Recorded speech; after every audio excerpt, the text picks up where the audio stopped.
Hey guys, welcome to the next tutorial of ethical hacking and penetration testing via Kali Linux. So in the previous tutorials we saw or we had a look at gathering information of a particular target or a particular host.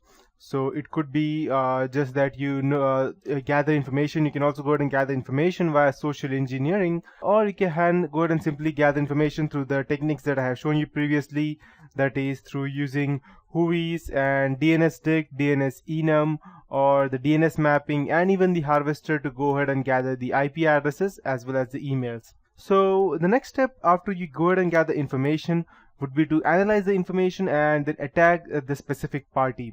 So how are we going to do that exactly? There are two ways of doing that.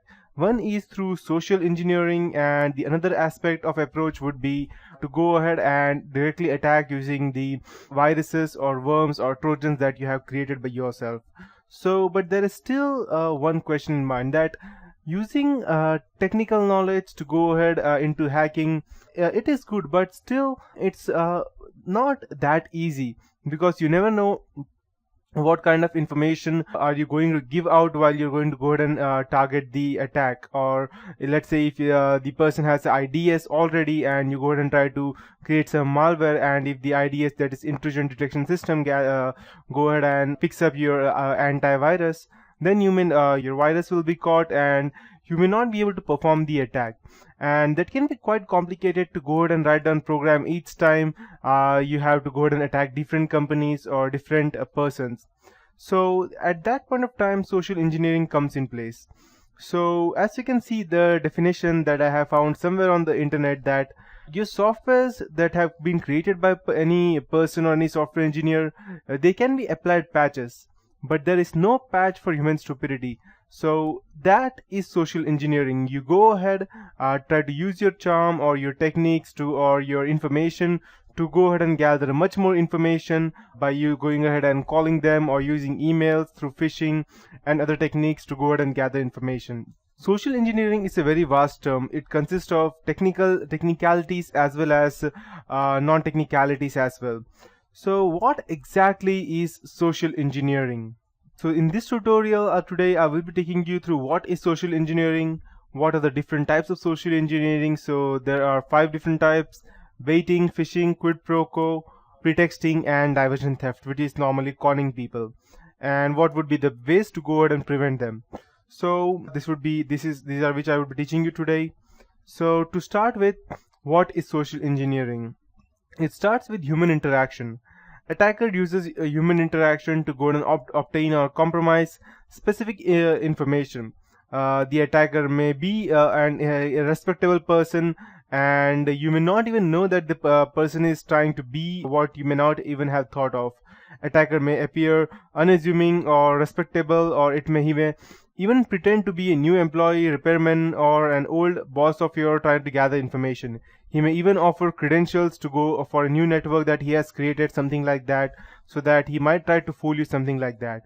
And the final thing would be to assembling all the pieces together. So by asking enough questions, the attacker may piece information together to infiltrate a company network.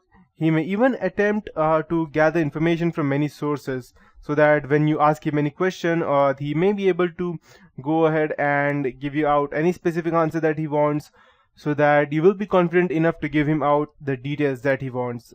So Kevin Mitnick he's the most famous social engineer of all time. He was dubbed as the most dangerous hacker in the world. So as you can see, it's written on his shirt that I am not a hacker, I am a security professional. That was after he was convicted in jail. He always used to tell that people are mostly helpful, especially to someone who is nice, knowledgeable, or insistent. So for example, I'm just walking down the lane and there's some person who has some kind of problem. I will, without any hesitant, I will surely go ahead and try to help him out. But that is not always good, because the person who is over there standing, who is in some kind of problem, who is a damsel in distress, he may not even be a damsel in distress. He may even be the attacker who is trying to attack us. And Kevin Mitnick's, let's say, Kevin Mitnick used his social engineering skills, or he was even called as a phone freak. He used that to go ahead and gather as much information as he could, and Later, he was caught. He stole billions of dollars just through phone phreaking. And phone phreaking means just calling the third party and asking him some specific questions by you being a legitimate party, or convincing the third party that you are a legitimate party. So Mitniff was even told that asked to go ahead and put in a solitary confinement because the lawyer even convinced the judge that he had the ability to start a nuclear war by whistling into a payphone. So that's not, this may be a bit exaggerated, but you never know, because as he was told that the USA itself was behind Kevin Mitnick for a very long time.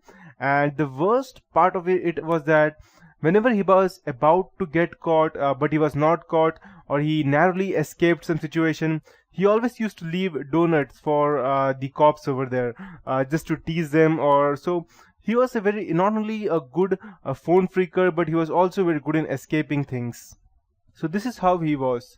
So he hardly used all of his knowledge to go ahead and attack or social engineer. He only used most of the time social engineering to go ahead and gather information. So he even has his own book named as Art of Deception.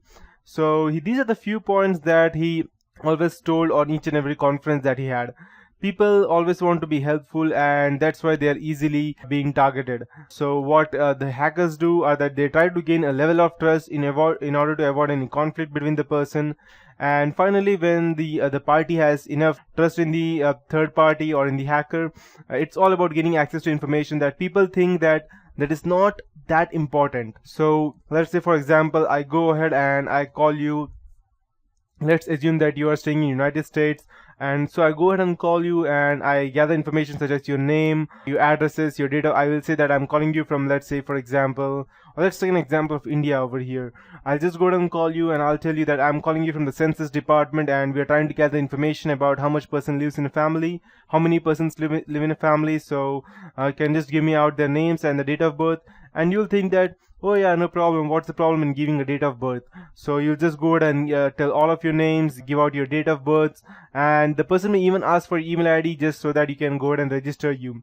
You may even give that out, and when you ask any question related to any census, human census population, he may even give you that out. But what you don't know is that as soon as you go ahead and give the information, he's just going ahead and entering all of those things under your net banking or your phone banking technique, whatever you use, and he will straight away go ahead and use, let's say, for example, the forgot password option in your net banking, and he will easily go ahead and gain your all your details about your credit cards or debit cards, or even your bank status, as whether it's overdrawn or you have sufficient funds in your account, which is, according to me, quite risky. So and the worst part is that, let's say, for example, you are a male, and if a lady calls you, then humans always have a tendency that if a lady calls, then automatically they have a soft corner for them, and they always want to be helpful for the girl. They will never hang up on any specific girl. And so whenever you hear a nice voice on the phone, you always want to be helpful, and that is not as good. So you need to be sure, you need to be smart as to what the person in front of you, what is actually his achieving, trying to achieve. So social engineering cannot be blocked by technology alone, or I can say it can never be blocked by technology, because the only fault that in social engineering would be of the person, not of any specific company. And when you say social engineering cannot be blocked by technology, you may always need to make sure that you are smart and you're not going to give out any information even to any random party. And people nowadays don't normally think much of that, because let's say, for example, people normally go ahead and create their accounts on Facebook, and they give out all the information on Facebook, such as where they live and what their phone numbers are, what's their email ID, or even the pics they take, that gives such much information about what this person likes, how does it wear. So that can be went ahead and created a specific amount of information. They can be used to go ahead and create virtual personality of your, and anyone can go ahead and think in your way and try to gain information on your behalf. So that is one way of going ahead and getting information. So that would be it for this tutorial. In the next tutorial, I'll be starting with the types of social engineering and how can you go ahead and defend them.